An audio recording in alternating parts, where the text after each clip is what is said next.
बहुत समय पहले एक छोटे से गांव में एक आदमी अपनी पत्नी और एक छोटी बेटी के साथ रहता था। बेटी का नाम नीलावती था। जब वह 5 साल की हुई, उसकी मां का निधन हो गया। इस हादसे के बाद नीलावती के पिता उसे लेकर एक और गांव में जा बसे। नीलावती के पिता आयुर्वेद में बहुत निपुण थे और उन्होंने नीलावती को भी इसका ज्ञान दिया। नीलावती में एक अद्भुत क्षमता थी। वह पेड़ पौधों और जानवरों की भाषा समझ सकती थी। इसके अलावा उसे स्वप्नों में अजीब अजीब प्राणी दिखाई देते जो उसे छिपे हुए खजानों के बारे में बताते थे।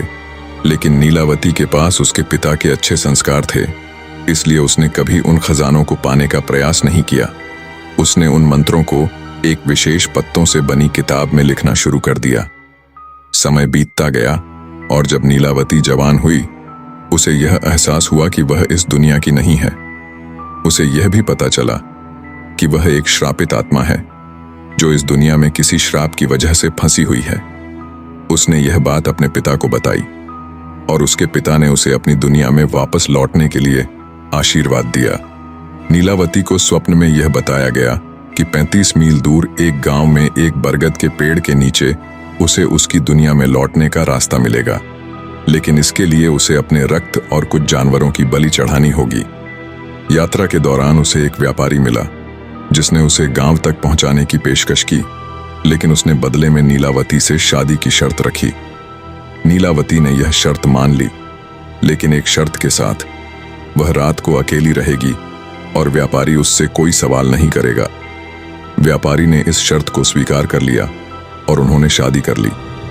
हर रात नीलावती तंत्र साधना करने के लिए बरगद के पेड़ के पास जाती थी। एक रात गांव वालों ने उसे बलि चढ़ाते हुए देख लिया और व्यापारी को इसकी जानकारी दी। व्यापारी ने नीलावती का पीछा किया और उसे तंत्र साधना करते हुए देख लिया। अगली रात नीलावती को फिर से स्वप्न में एक दानव ने बताया कि उसे नदी के पास एक लाश दिखाई देगी जिसके गले में एक ताबीज होगा। ताबीज निकालकर उसे एक नाविक को देना होगा जो उसे दूसरी दुनिया के दरवाजे तक ले जाएगा। नीलावती बहुत उत्साहित थी, लेकिन जब वह ताबीज निकालने गई, गांव वाले वहां पहुंच गए और नीलावती और व्यापारी को शैतान समझकर मारने का प्रयास किया। व्यापारी मारा गया, लेकिन नीलावती बच निकली। वह तंत्र साधना की किताब लेकर भाग गई और उसने उसे श्रापित कर दिया। उसने कहा, जो भी इस किताब को पूरी पढ़ने की कोशिश करेगा उसकी मृत्यु हो जाएगी और जो इसे अधूरा छोड़ देगा वह पागल हो जाएगा।